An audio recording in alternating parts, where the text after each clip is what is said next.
Salut, c'est Dave ici. On m'a souvent demandé comment est-ce que je faisais pour filmer mes vidéos, produire mes vidéos en ligne, mon contenu pour mes médias sociaux, pour YouTube, pour Facebook, etc., même pour les sites web.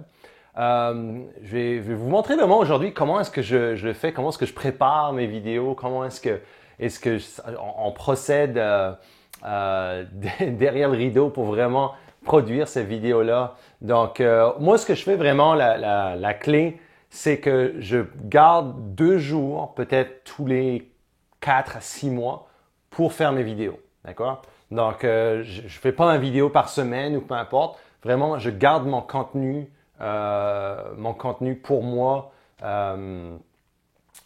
J'ai toutes mes idées, je vais vous le montrer. Je vais vous faire le tour du studio. On est dans mon bureau. On est dans mon bureau. C'est ma place où je travaille la majeure partie du temps quand je suis à la maison. C'est mon petit univers à moi. Et on transforme ça, on chamboule tout. Et pour 2 jours, ça devient un studio. Donc, j'ai mon ami Evar ici qui est... tourne la caméra, montre ta belle face. Qui est... ça fait longtemps, Evar, qu'on travaille ensemble maintenant. Ça fait quelques années. Ouais, ça fait assez longtemps. Evar était avec moi à m'aider. Et puis Evar a sa compagnie de vidéoproduction. Maintenant, c'est comique parce qu'on venait juste d'en parler. Lui et son ami Étienne, qui sont partenaires dans l'entreprise, ont commencé vraiment petits et ils ont grossi. Et maintenant, ils me donnent des chiffres sur les contrats qu'ils ont pour la télévision, pour TV5. Puis je suis comme, wow! Et puis, merci Evar. Il vient juste de m'avouer que je suis vraiment... Il me garde comme client, comme une faveur, parce qu'on a travaillé ensemble longtemps, donc je suis très chanceux, mais j'ai investi aussi dans Evar au début qu'ils ont commencé, et puis c'était des cool guys. On a continué ensemble. Donc, soit Evar vient ici à mon bureau, il reste à peu près à 2-3 heures de route, donc il vient ici, on s'installe pour 2 jours, et puis on filme plein de vidéos. Aujourd'hui, je pense que dans les 2 jours de film, on a filmé combien? On va filmer probablement, on n'a pas fini encore. 16 ou 20? Oui, au moins une vingtaine de vidéos, 20, 25 peut-être. Donc, vous pouvez, par exemple, si je fais une vidéo par semaine, ça me donne quasiment 6 mois de contenu. Donc, on a tout ça installé, des belles petites lumières, etc. J'ai 2 environnements, généralement ici, dans lesquels je fais mes vidéos. J'ai un petit tabouret ici avec la vue de l'extérieur. C'est encore l'hiver, on shoot ça dans l'hiver. J'ai un tableau ici. J'ai ce qu'on appelle un flip chart, un petit tableau avec mes pages. Et puis ça, c'est vraiment mes penses-bêtes. Quand je fais des vidéos, pour pas oublier certains points, pour savoir exactement ces points sur lesquels je vais parler, j'essaie toujours de faire un petit schéma comme ça. Et quand j'ai un blocage, peu importe, je vais pouvoir me référer à ce tableau-là. Ça, c'est tout. Pour mon contenu, je fais ma recherche bien à l'avance. Je vais vous montrer ce que je fais généralement pour mon contenu. Généralement, il y a 2 façons dans lesquelles je procède. Quand je suis en ligne, je trouve un contenu que j'aime ou un format que j'aime, etc. Je vais aller j'ai un document Google Doc, un spreadsheet, sur lequel je vais noter le lien de l'article que j'ai trouvé intéressant, moi, mes points par rapport à mon expertise que je veux partager, et puis ça me donne une idée. Aussi, ce que j'ai toujours un espèce de petit carnet comme ça, un Moleskine, que je promène avec moi un petit peu partout, parce que souvent, l'inspiration arrive et je veux pas qu'elle s'en aille. Donc, ce que je fais, c'est quand j'ai une idée de vidéo ou de contenu, je la note sur une petite page, et puis je le garde avec moi. Et puis, quand ça vient, on va dire peut-être dans la semaine avant de venir filmer les vidéos, je mets tout en ordre. Généralement, je mets tout ça sur certaines feuilles de papier avec les titres des vidéos, etc. Donc, qu'est-ce que je vais partager et qu'est-ce qu'il me faut comme vidéo. Je me fais vraiment une liste de vidéos à faire et de contenu à produire. Et donc, je prends tout ça là soit de mon Google Doc ou ceci. Au niveau de l'équipement, avec Evar aussi, Evar amène son équipement. Moi, j'ai des microphones, des Rode microphones. Je vais mettre des liens aussi pour vous montrer ce qu'on utilise comme micro. On a un petit micro ici. C'est super, le son est excellent. Je vous conseille d'avoir un micro, d'investir parce que le son est beaucoup mieux. C'est beaucoup mieux que dans un environnement ambiant, vous avez très peu, vous utilisez juste le micro de votre iPhone, peu importe. Maintenant, il y a beaucoup d'appareils qui sont compatibles avec le iPhone. L'iPhone offre une excellente qualité d'image. Hein. Moi, j'utilise l'iPhone quand je suis en dehors de la maison, quand je fais des vidéos qui sont un peu plus, quand je suis sur la route, etc. J'utilise seulement mon iPhone. J'ai un iPhone 6 et 6S et puis la qualité est incroyable, incroyable. Karine a aussi plusieurs petites caméras qu'elle utilise beaucoup plus. Aussi, on va pouvoir mettre les liens en dessous pour ce que fait Karine au niveau de ses vidéos. Karine fait beaucoup de production vidéo. Karine a fait sa propre production vidéo, donc elle a un petit peu un système différent du mien.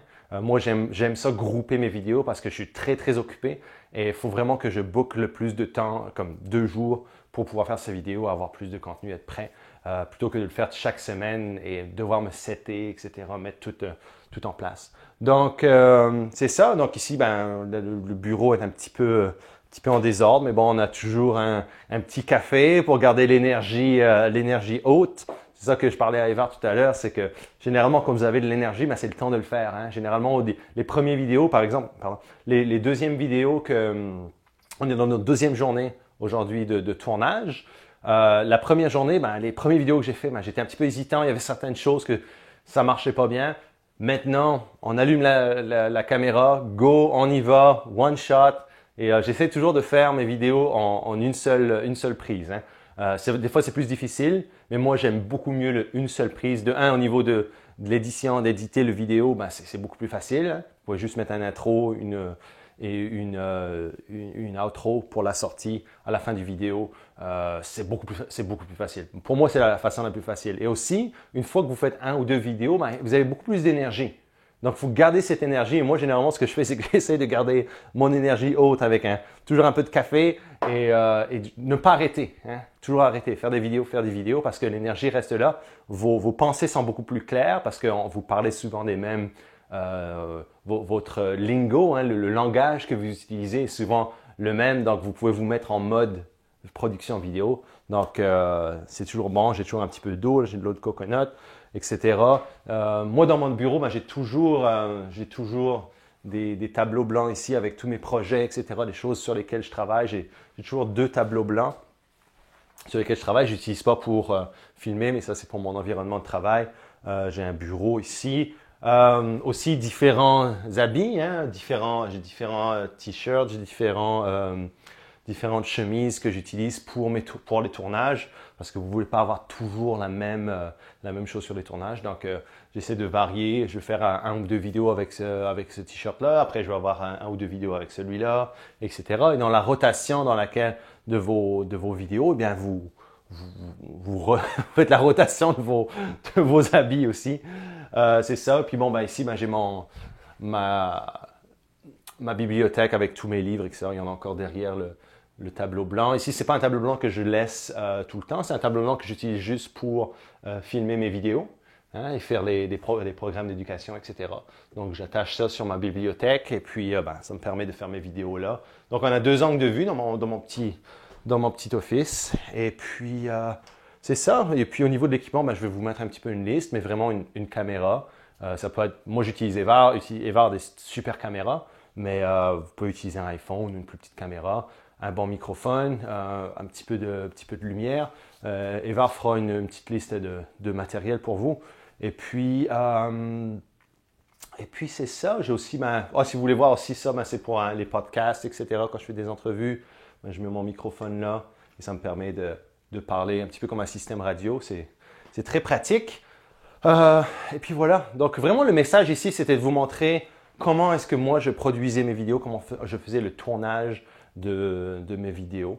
Ça n'a pas besoin d'être compliqué. Comme je vous l'ai dit, essayez de garder un temps, une journée ou 2, moi je le fais tous les 3, on va dire 3, 4 à peut-être 6 mois, tout dépendant de la quantité. Et puis on se boucle. Là aussi, par exemple, ce que je fais, c'est que dans les prochaines semaines aussi, je vais aller voir Eva pendant 2 jours à son studio et je vais faire filmer des cours en ligne que je vais offrir. Donc là, je vais faire pendant 2 jours, filmer tous mes cours, tout le contenu vidéo de ces cours-là en une seule journée. Donc, c'est bien de garder tout dans une même période de temps.